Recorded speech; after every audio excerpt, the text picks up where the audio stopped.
Hello everybody, welcome back to Life Stories. My name is Trent and I hope you're doing awesome as always. Today, we got more stories coming back at you from Reddit/entitledparents. And, as I promised, it's a sequel to a story that we've heard many times before. The story is titled, Be Roommates with My Son and Give Him Your Games and Food. Update Part 2. This means that we're currently reading Part 3. Hey people of Reddit, my cousins gave me a second update about a couple of days ago about entitled mom and the kid that's been harassing them all semester. Now, they told me that this happened 3 to 8 days after the New York trip, so this was before quarantine. So, my cousins told me that they do first-year student elections during January to February. Entitled kid threw a tantrum when he lost the election for class president, and his entitled mom howled at my cousin. If you haven't read the first two stories, I suggest you click the link below so you can understand the setting. And for those watching, if you look back at the Life Stories channel, you'll be able to see the previous stories that I narrated. Meet everybody. OC equals older cousin. LC equals little cousin. RM equals roommate. EM equals entitled mom. EK equals entitled kid. EKRM equals entitled kid's roommate. Vice is the student body vice president. NK equals nice kid. EKND equals entitled kid's nice dad. And D, the dean. That's got to be the biggest cast I've seen for one of these so far. Oh well, we'll make it work. So, the setting. My cousin and his roommate were having a council meeting discussing the first-year elections. Now, I was told that the meetings are for student council members and prospects only. Because Nice Kid was going to be a candidate for president, he was allowed in. His dad is a janitor, and he works a campus job, so he doesn't live on campus. The door opens. Cue entitled kid. Hi, everyone! My cousin didn't want to deal with his BS and told him to leave. He asked why he couldn't stay, and he stated the meeting was for student officers and prospects only. The entitled kid asked, "What's a prospect?" OC says, "A prospect is someone who plans to run for office. They are then included in the meeting because they're an associate member." Then, entitled kid asked why Nice Kid was allowed in. Then, older cousin stated, "Nice Kid is a prospect, that's why." Entitled kid then said, "I'm gonna be a prospect." Now, my cousin knew that if you're on disciplinary probation, which he was, it's impossible for someone to get an appeal. The last time an appeal was successful was in 1996, and the last time someone tried was 2009. With that in mind, older cousin laughed in his head and wished him luck, knowing that it would never get approved. Then, his mom called the student council office to try and get information about an appeal. Now, my cousin said the peer council is in charge of appeals. It's comprised of 12 student officers, 3 10th years, 3 11th years, and 3 12th years. The student body vice president's vote counts twice. Now, his mom was there in the parking lot during the day of the vote. The vote was 6 out of 5, so entitled kid's appeal was approved. Older cousin had this "why" look on his face, and he saw entitled mom was in the parking lot, and her boy came and hugged her. She then said, "I told you that mommy would take care of it." She then saw older cousin, walked up to him, and said, "My son got his appeal approved. You have to share that room with him and be his friend." EK says, "Yeah!" Older cousin sat there, blank for a moment, as he realized that he now has to spend time with entitled kid, because he is a prospect. Then, entitled mom says, "Excuse me, didn't you hear what I said? You're going to spend time with my son, now." Older cousin then leans towards the mom, and told the mom in an eerie way, "Let it begin." But, in truth, older cousin was scared crapless. He realized that if Nice Kid lost, he would be stuck with entitled kid for the rest of the year. The election was on February 25th, so he had 4 days to get a game plan. He asked Nice Kid and the rest of the gang to meet at the room to figure out what to do. It went like this. "Okay guys, we need to figure something out. If entitled kid wins, we're going to be stuck with him for the rest of the year." "I have a good feeling I can win," Nice Kid said. "That's not the point," RM said. "Yeah, I can imagine that his mom's going to bribe some other students to try and get them to vote for her son," OC said. "We don't have a lot of money, that's the point. So we have very limited cash resources to make you look good." "Oh, "I see," said NK.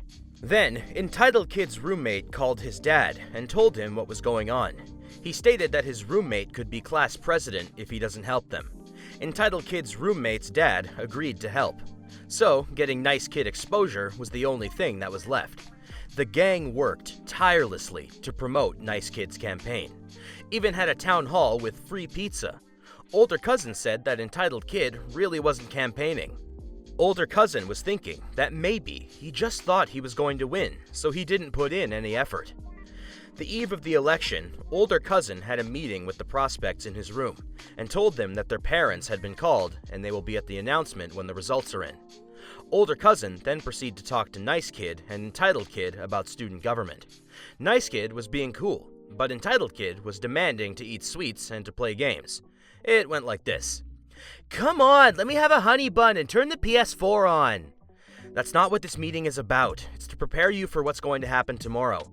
"Oh my god, turn it on now!" He said no, RM said. "F you, mother effer. I'm gonna be your roommate soon when I become president. You're gonna have to share eventually, so stop holding out." Everybody just sighs loudly to where it's obvious. Then, Entitled Kid says, "What?"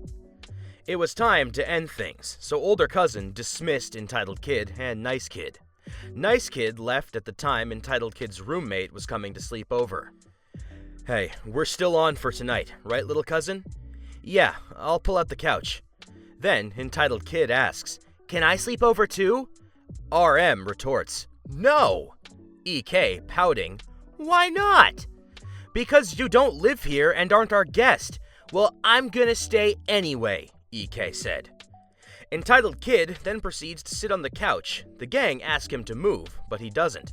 The gang isn't having it, especially little cousin. Little cousin stands over him, and Entitled Kid says, "What the F do you want?" Keep in mind, my cousins are black. He's white. There was a bit of an expletive there that we're gonna leave out. "We can do this the easy way, or we can do it my way," LC said. "Shut up, you ain't gonna do nothing." The gang then drags him out, and he banged on the door for an hour, begging to be let back in. Fast forward to tomorrow. The parents, students, and faculty are all there. Vice was getting ready to read the results. "Everybody, thank you for coming. This is a time where we must greet the new class officers, our first-year students. Everyone, please be quiet. We will be starting at this time." Vice then proceeds to say the candidate and how many votes they received. For Entitled Kid, 85 votes. Because student elections aren't that important to first years, 85 was a lot of votes. Then parents started to chat. Entitled mom and son were looking smug, looking like they had won. Older cousin admitted to having this "oh crap" look. Then Vice banged on his gavel and said, "Order!" For Nice Kid, 764 votes. Nice Kid wins. Little cousin and Entitled Kid's roommate turned to Entitled mom and son and pointed in their face and said, "Booyah!" Nice Kid's parents were there and congratulated him, and so did the rest of the gang. Entitled mom and son were pissed, but my cousin said that Entitled Kid's dad was just there and he was really polite. Entitled mom and son pulled her husband away from the crowd, and she demands he do something. "You pay this school a lot of tuition. Our boy has to be president." Well, over 700 people decided they didn't want Entitled Kid to be president. I can't do anything. EK, having a tantrum, "I'm supposed to be president!" "Now look what you did. You made him cry. Come on, mommy will buy you an ice cream." She then turned to older cousin. "You jerk! You plotted against my son, didn't you?" "Well, I didn't help him." "You owe my son. You didn't take him on the trip with you, and you've been bullying him all semester. If you don't be his friend, you're gonna get an earful from my husband." "Yeah, you effing jerk!" His dad chimes in, "Language!" The Entitled Kid then flips the bird to older cousin and leaves with his mom. Older cousin then had a talk with the dad and found out that he sent him to the school hoping that it would break his son's entitlement. Older cousin tells the dad what's been going on this semester. Everything. The dad looked shocked. He begins to apologize profusely for his wife and son's behavior. He stated that he thought he would be improving and making friends. Older cousin had to dispel that and said that entitled kid is being a grade A jerk and was being very rude and disruptive to the gang. He gave older cousin his number and said that if entitled kid bothers them, just call him and put him on speaker. Nice kid ended up choosing entitled kid's roommate as his vice president. As the days went by, needless to say, entitled kid became even worse when entitled kid's roommate was in student government. He said, "You stole the election from me. You have to pay for this." Entitled kid kept getting worse. Entitled kid's roommate made a desperate plea and begged the dean to switch his roommate. The dean said, "I'm really sorry, but I have to. There's nothing left. I've asked other kids if they'll switch and nobody wants to." "Can you do something?" "Well, there is one thing." "What is it?" "Well, theoretically, student officers are allowed to live together." "I'm not following you." "If you can convince the guys to let you move in with them, I'll allow it." Entitled kid's roommate later asked the guys if he could move in. My cousins and roommate said he's more than welcome to live in the room with them. So they proceeded and went to get his things. And it went down like this. "Just put all your things on the bed and we'll get it." "Alrighty." Entitled kid then says, What are you doing?" "I'm moving in with the guys." "What?" "Yeah." "Cool, well, then I'm coming too." The gang gives a very sarcastic, "Sure you can," and proceed to move entitled kid's roommate in. Roommate says, in a really smug and sarcastic way, "Oh, wait, you can't move in with us, remember? You lost." Entitled kid throws a tantrum in the hallway, and everyone sees. The gang get the rest of his roommate's things and finished moving him in. Entitled kid's roommate has had the best sleep in weeks. Entitled kid does still wait by my cousin's door and begs for his roommate to move back in and gives a half-baked apology. The gang promptly ignores him and says, "Oh, this pizza's so good, and it's all ours. Wow, look at these graphics. This is such a cool game." Entitled kid begs to be let in, and the gang never does. They have woken up to him sleeping at the front of their door prior to the quarantine on more than one occasion. I know it was so long, but thanks for reading. My cousins have said that he hasn't been around much due to the quarantine and due to mandates by the dean, so it's unlikely that I'll have another story to post, but if so, I'll keep you in the loop. I would absolutely love for there to be another one, because these stories are juicy, and they're nice and long. And with stories that are often long, we run out of time for today. I want to thank all of you so much for tuning in to another episode of Life Stories. My name is Trent. I hope you're all doing well. Don't forget to like, comment, and subscribe for more Reddit content coming your way, and I hope to see you guys soon.